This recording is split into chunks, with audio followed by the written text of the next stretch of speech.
Hello and welcome back to another video here on the Watford Analytics channel. Today we're discussing the 1-1 draw that took place at the Hawthorns Stadium last night. I came away with a point, which on the night was a good point, considering how the game went. Lots to discuss in terms of that game. We'll cover that one now. I'm going to be back very shortly after this video actually with with the opposition breakdown for our next opponents, Burnley. But first we'll kind of go over kind of what took place last night, or kind of maybe why things unfolded as they did, and just discuss more as a whole those factors. So obviously, I'd say the game didn't go too well. From a tactical perspective, I thought we were certainly limited, slightly outplayed. Obviously, West Brom were quite dominant last night. And we really struggled to get things going. We weren't cohesive. We weren't particularly well organised in the first half, and we were conceding a lot of chances and struggling to really create anything. So, yeah, we'll get into it. Firstly, though, we'll start off with the team sheet. Kind of talk about that lineup a little bit. Same unchanged lineup, kind of what we expected. Kind of what we expected in a sense. Same lineup. Nothing crazy about it. I mean, there was calls obviously for a change in midfield. We were hoping that Camara would be playing on the left, and maybe Mario Gaspar or potentially a new right wing back would be in place to take that spot and maybe offer some more balance. That was the real hope for this one, especially when we kind of knew that Gaspar was going to be fit. We thought even if that's maybe not where Rob Edwards plans to play him, ultimately it's somewhere he can play for now, and as I said, provide some of that balance. But that didn't happen. We stuck with the same team, and I guess you could argue, rewarding the players that got the first win in the first game of the season. We still had that front three, which is obviously something we feel confident about, happy about, but it didn't click. We struggled to kind of, as I said, get things going, and defensively we conceded a lot of chances. And the balance certainly wasn't there. Sub-wise, still no Tom Bashiru. We might get some confirmation of that as to why, hopefully soon. And yeah, not too much change. I mean, Domingos Queen on the bench, which is nice to see, but and no place again for Okoye or Vakumbayo as well. So anyway, we'll get into the game a little bit. But what we did discuss beforehand, look at the opposition previously on the breakdown video. A few of the factors that I felt we had to kind of be considering, or that had to go right for us to kind of come away with 3 points. And I think we struggled. I mean, constricting the creativity from the right, I thought we did better than I had hoped we would do, actually, considering Sema was there. I thought Sema actually was reasonably decent off the ball. His work rate was good, and whilst he wasn't maybe able to contribute and support the attack as much as we'd like to see, I thought he did a decent job there. So that wasn't as much of an issue as we had thought it would be. But I did think we'd need more from Dennis on the left, and Dennis was actually, I mean, I say Dennis needs to be a factor. I thought he was a complete non-factor, unfortunately. That was vastly different from the performance we saw against Sheffield United in the opening day. I thought Dennis was not a factor. He wasn't really involved in the game. And he struggled, and we struggled too. It's not all his fault, but it's one of those things where it was an issue for us. Isolate Swift, the two centrals are going to have issues stopping him receiving the ball. He did get on the ball a fair bit, and we did have issues stopping him. We had issues all over the midfield with those two, unfortunately. We weren't great at winning the ball back necessarily. We weren't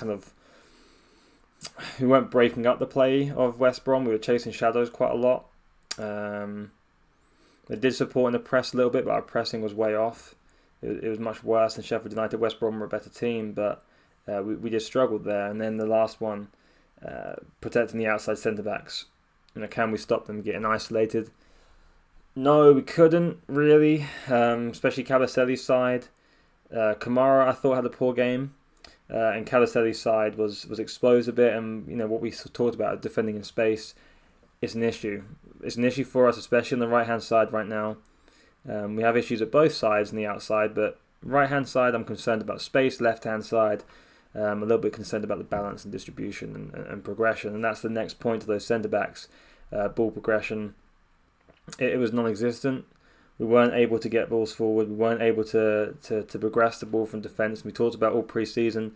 What can we do to kind of help Rob Edwards get his ideas across and actually execute on his philosophies? Well, we have to provide him with the players to do so. We knew what Rob Edwards was when he came to the club in terms of how he likes to set up, how he likes to play. And still, at this point, we haven't really given him the tools just yet. Maybe Mario Gaspar is an option there. And we're supposedly working on the left side of centre-back, so hopefully that gives us some support in those places, as well as a right-wing back to kind of sort that balance out. Because last night, for me, progression from the centre-backs was an issue. Lack of balance in the wing-backs was an issue too. And then also, lastly, I thought the midfield struggled in possession again. Incisiveness in possession, consistency in possession was not there. And when you have the front three that we have, they just have to be they have to be okay. They have to get by games. 7 out of 10 games is fine. We just have to be consistently finding space, finding the ball into our teammates and looking to progress the ball up the pitch a little bit. I'm not asking them to be split in defences with their passing. It's just being in the position to pick up the ball, retain possession, and play at a tempo which can elevate the team up the pitch. And I know it sounds like a lot, and it can be at times. I'm not saying it's an easy job by any means. I'm not saying that it's just something you can just walk out and do for sure. But we need to have midfielders that are capable of doing that. I know Imran Louza is potentially returning soon. Well, say soon, 4 weeks. But the depth there is a concern for me, because we saw the same midfield two struggle, and it's really hampering a team. With the front three we have, you'd expect them to be able to still blow teams out of the water, but unfortunately we just can't get the ball to them in an effective manner when we're up against a team like West Brom. So we'll kind of look at some of the stats actually from the game. First thing we'll talk about is, I guess, XG wise. I mean, interesting to see what that gives Sars probability on that shot right there. Don't know, I can't see it. It's not letting me click on it. Okay, that's fine.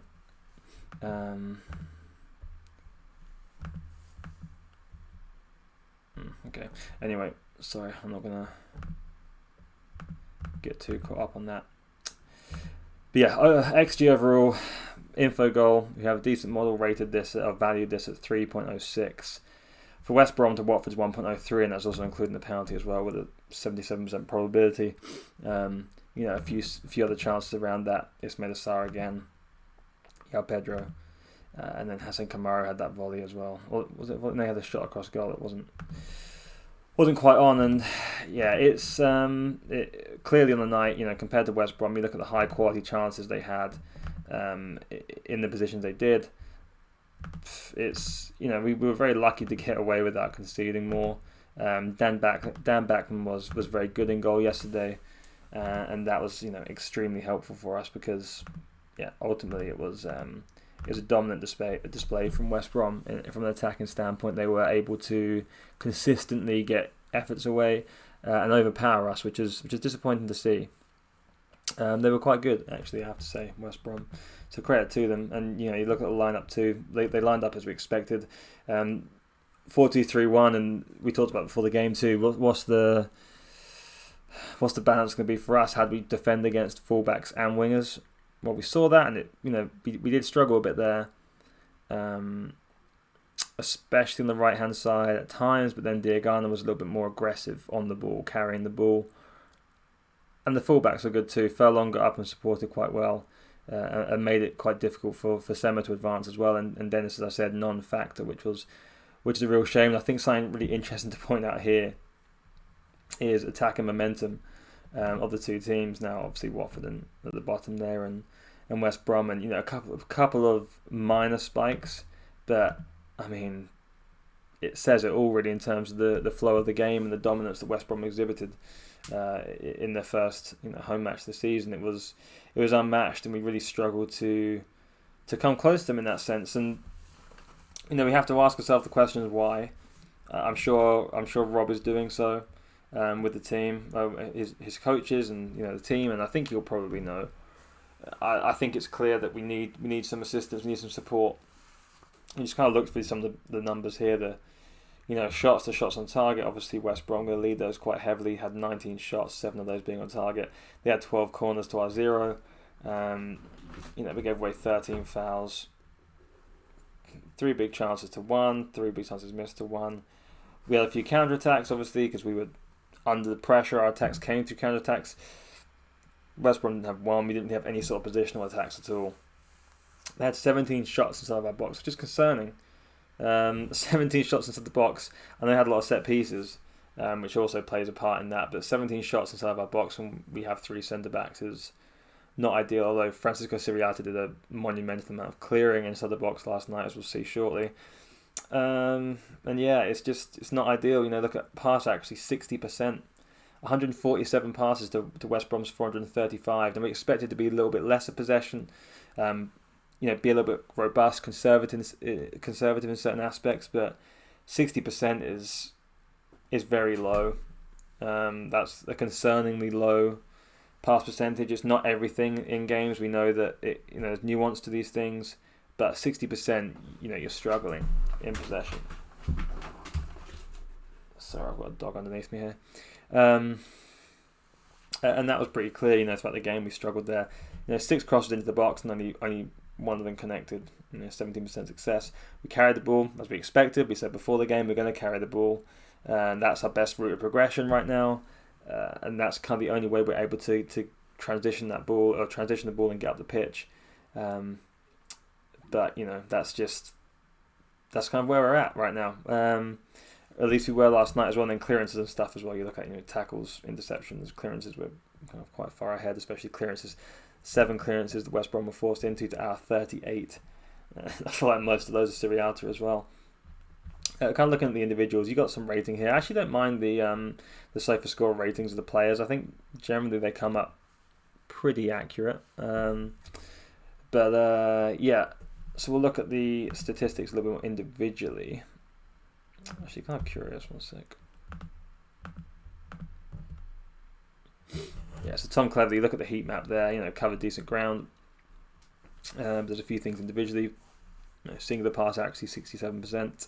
Considering how sideways and conservative those passes were, not great. But pretty ineffectual. He carried the ball a couple of times. He got a few turnovers, but lost the ball 11 times. Just not overly active, to be honest with you, from either standpoint. Sorry, I keep always pressing the right click on this mouse. Christian Cabaselli, they're booked, obviously. Struggling the ground duels, did decent in the air. Pass accuracy again, from your outside centre back, it's not great. 59% is low, and then long balls, none are completed. It's just kind of hopeful upfield, wasted possession, and we want to see our outside centre backs with the consistency in possession. We want to see completions. We want to see balls in the midfield completed as well. And then we'll kind of look again at Emmanuel Dennis there as well, just for some individuals.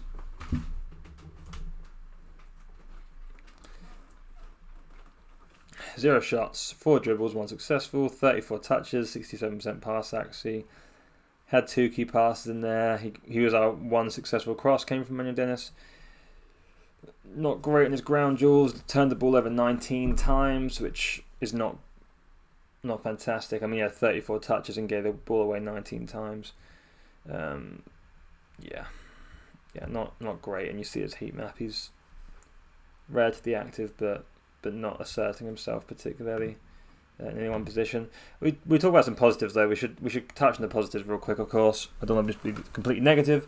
I want to talk about this honestly and openly though, and say what I see. But Ismail Assar, obviously the goal was fantastic.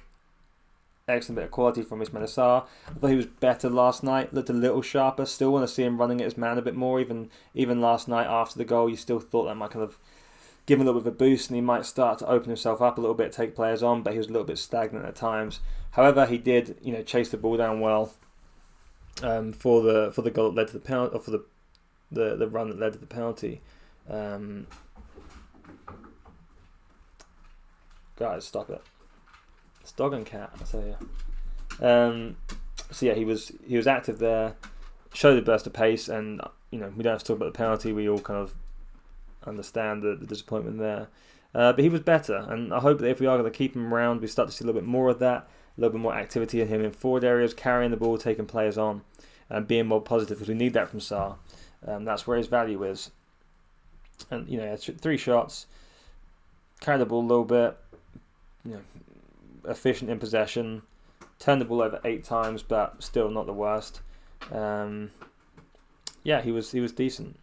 He was decent, but we can expect more from him. I thought the best player on the night, between the two, actually, best player on the night is Daniel Backman, to be fair, actually. He was very good. He was very effective in goal for us, and no complaints on him. Two really big saves quite early on.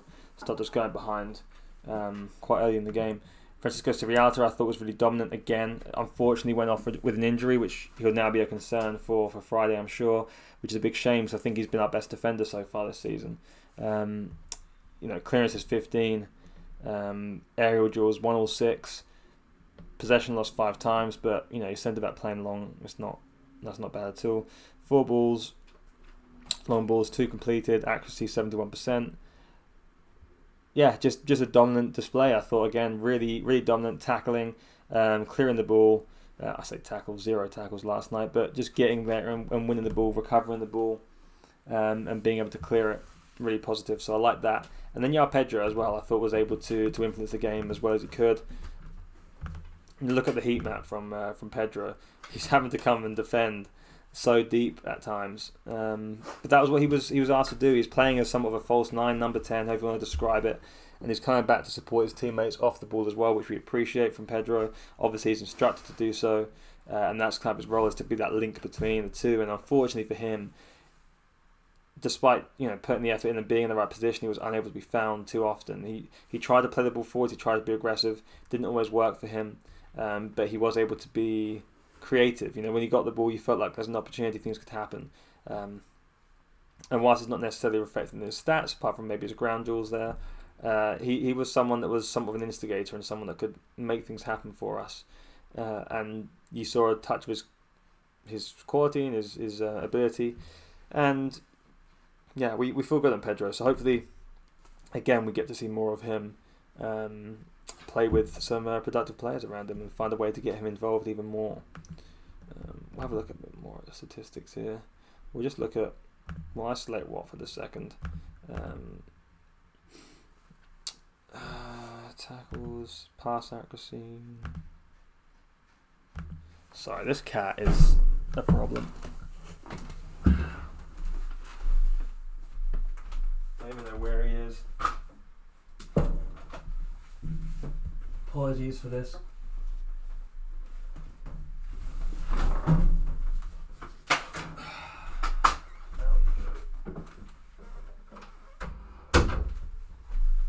Sorry about that. The cat has a weird thing about licking a laundry basket, so it's super annoying. Jules 1. João Pedro up with 11 there. It's pretty impressive, actually. Ground Jules 1. Yeah, so I mean, kind of as we said in terms of standouts, kind of what we expected. But so there's some positives, there's some negatives, but again, I think it's a collective issue which we've discussed there pretty thoroughly. Look a little bit more at some of the indexes here and just kind of work through again and just kind of emphasize some of the points that we're discussing when it comes to possession. In some ways, this was the main issue last night for me. I think the use of the ball or lack of ability to use the ball at times and find ways to retain possession and look to dominate or impose ourselves in the game. We struggled. A lot of that comes from our possession, our passing network. There's no real strong links. Our possession was so low. We don't have any strong links built in. I mean, you look like they're cleverly to Pedro a little bit. But, we're talking single digit passes here. It's not what you're looking for. You're not getting the route forward. Yeah, not at all really. I mean, Cleverley, for example, Cleverley's got some passes through, but not much. It's 4 passes in the game to Pedro, 5 into Sarr, but the links aren't great. It's not what we're looking for. The same goes for Kayembe as well, actually. But yeah, you also compare it to our last game too. I mean, pass accuracy in the last game 80%, 70% this time. The quantity is much lower. significantly lower, almost 200 lower in terms of attempted and completed, obviously, as well. Big difference there, half. So yeah, it's not great in that sense, but we'll look at some of the attacking numbers. Obviously, this XG model will disregard. Don't love it at all. Positional attacks for shots. Yeah. Not great. 42 positional attacks for shots, yeah. And how much of that comes down the left? Obviously significant last night. That was where a lot of the strength was coming from as well. But the right-hand side, as we discussed, with the dual threat of Furlong as well as Wallace there, it was difficult to handle. And then also I want to look at some of the indexes real quick. Yeah, this is a big one. So we kind of talk about possession, and we'll discuss that a little bit further in a second. But off the ball, the pressure wasn't there. We weren't there. There were times in the first half where I quite liked the fact that we were able to get the fullbacks or the wingbacks up to press off the ball, and we lost the ball. The problem was we were having such little retention. We weren't putting ourselves in the opportunity to turn the ball back over, because generally in these situations, you're talking about high press, you're talking about recovering the ball after you lose it in the opposition half, but we weren't actually getting the ball in the opposition half. So those losses, those turnovers, we weren't able to press and set traps because we simply weren't high enough up the pitch for long enough periods of time to do so. So when we did get up there and we lost it, we'd try and turn it over, but so much of the game we were passive, we were in our own half, we were deep, and we were out of control. And that's reflected here. I mean, actually you see a metric we're looking at now, passes per defensive actions. We discussed this before. How many passes does the team, how many passes are Watford allowing West Brom to have before a defensive action is made, whether that's a tackle, interception, recovery, these sorts of metrics, how many passes are going through, and 23.14 is the average. So that's, massively different. You look under the Hodgson times, let's have a look. Yeah, so bar Arsenal, I mean, it's actually it's one of the highest amounts of passes per defensive action we've had in the last year. Significantly higher than the previous game against Sheffield United, and that isn't it's not an overall, full stop indicator, but it does tell you something about your pressing, and it shows that we were very passive, and we were passive out of possession. And we weren't able to disrupt West Brom much at all. So that's one that's really worth keeping an eye on and sticking out there. Okay, I won't drill this to death, I guess. Obviously, Tom Cleverley we've kind of covered a little bit. Cleverley was one that was. We'll get onto it in a second. We were talking about the shape though. What kind of concerns us? What kind of do we need to improve upon? I think this connection for wing back and centre back is one. I think we have to find the position now. What are we doing in these situations when we're getting the ball? We're trying to make space, and teams are able to try and block off our passing lanes as they try and do in these sort of situations. How are we going to get around it? Well, it's difficult, right? Because your hope is, can I get the ball in quick? Can I play off the midfielder? Can he turn? And this requires a couple of things. It requires something of your defenders, and it requires a little bit of ability. You have to look at them as a hybrid position. It's not quite a centre back. You've got to have more in possession than that. As we see from the top centre backs in the world that play in these outside positions, you have to have a little bit of something different. The problem is the tempo we play at, and the tempo that our outside centre backs are capable of playing at. It's not their fault entirely, because they've not made a career in playing these positions necessarily, but in this sort of area, we have to play a tempo. We've got to play with incisiveness and tempo, and the players we have there right now aren't quite capable of it. So all that happens is you get in this situation where West Brom or whoever it is you're playing against are able to get in these situations and constrict us. Where's the ball here for Cabasele on the outside? You're getting slightly closed perhaps at this point. You've got two options. Either you're going back across this line and we create the U that we talk about all the time, that dreaded U shape we don't want to see coming up on your passing networks, or you get the lost ball, the turnovers you see in Cabasele's numbers with the balls coming into midfield over the top, hitting into space and hoping effectively, relying on these players to do something with it. and that can repeat all night. Very few occasions we had to get that ball forward and progress. What we want to see is when Cavalier gets in this ball, we need wing backs in their proper positions, able to get wide, show for the ball, and we need these networks to start linking up. We have to have movements in the midfield. We have to have someone that can get in, get possession, and play quick forward. You can't just retain it for too long. You've got to be faster. That also relies on, in fairness to the outside centre backs, that also relies on Kabasele coming in, showing for the ball. This is why we need someone like Loser. In this situation here, you're not passing the ball. You're not passing the ball in field to Kabasele, to Kayembe or Cleverly. But if you've got Loser in there, I fancy him to take a touch and get out. Take a touch, get out, and then we're playing, and we can aggressively get forward and support. So that's something we've got to be looking at, and that's something we really have to address from a personnel standpoint. The outside centre backs, the midfield, and the wing back. That's how we improve, in my opinion. Yeah, so that's kind of the main issues there. We'll check in just soon as we're here. As I said, we'd do kind of week to week. We'll go ahead, or game to game. We'll go ahead and we'll go through where our standings are currently, statistically in the Premier League. Statistically in the league, how we match up. Goals, expected goals. So we'll look at the expected goals, even though we don't trust this model necessarily fully.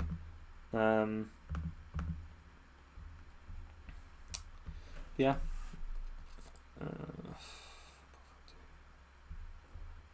Okay, so it's actually relatively high still. Norwich down to 0.62. Wow. Per shot these are, by the way. Overall total though,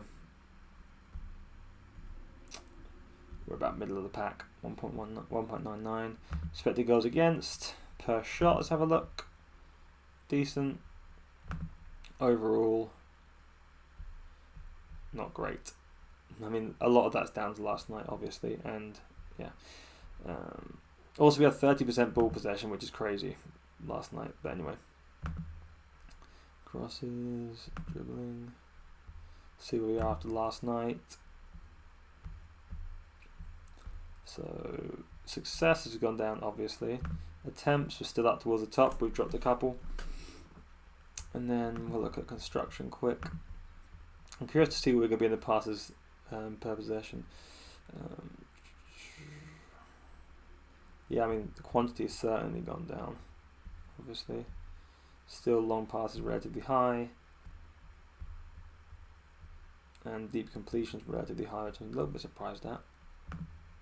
Progressive passes are expected to be relatively low.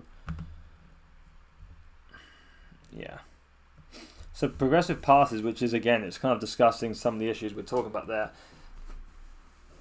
We're not progressing the ball, and clearly we can see that on the metrics here in terms of progressing the ball at the pitch. You expect to see Burnley at the top in some ways just because of how they play, the way they operate. We'll get to Burnley soon.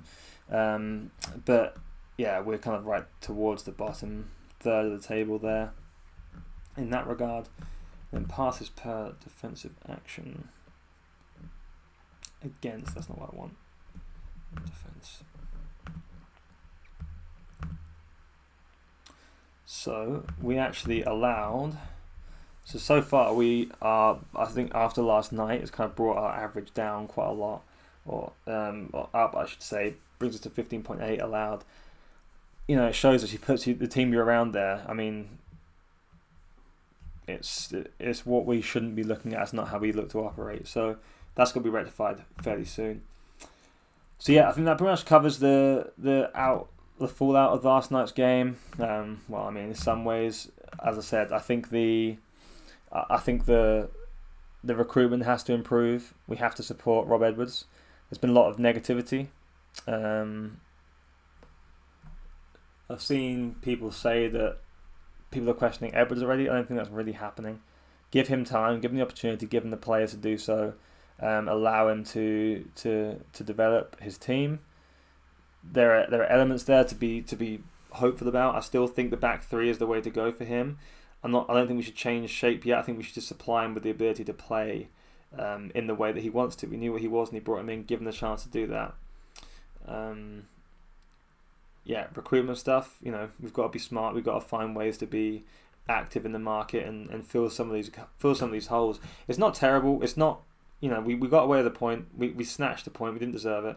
We got away with the point. We've still got opportunities to improve. We've got a game to make up for it on Friday. And hopefully we see a little bit of change and some freshness. What I will say was a positive, actually. What we should touch on the end of the positive note. I thought the reaction after the game is nice to see. We saw Rob Edwards' press conference. Or kind of some individual interviews in the club there as well. He kind of said the things we expected, but it's good to see the end of the game. They made sure the players went over to the fans, and obviously we appreciate that. All those that travelled down there, I'm sure as well. We hate to see players walking straight down the tunnel after that sort of game, and it was a draw as well. It wasn't even a loss, but. So thanks again for watching. I'll be back again shortly. I mean, it's possible the videos even come out on the same day because I'm quite likely to record the second one tonight even, which will be looking at Burnley for our game on Friday. I'll try and get that out as early as possible. But thanks again for watching this one. Looking forward to covering the next game against Burnley. Hopefully we come away with 3 points, or we come at Vicarage Road. It's a good opportunity for us to establish ourselves and hopefully improve as a team and look to come away with 3 points like we did in the first game at Vicarage Road. So please like and subscribe to the channel if you haven't already. Listen to the Watford Buzz podcast. That'll be coming out this week. Also discussing this match against West Brom. And I'll see you in the next one. Thank you.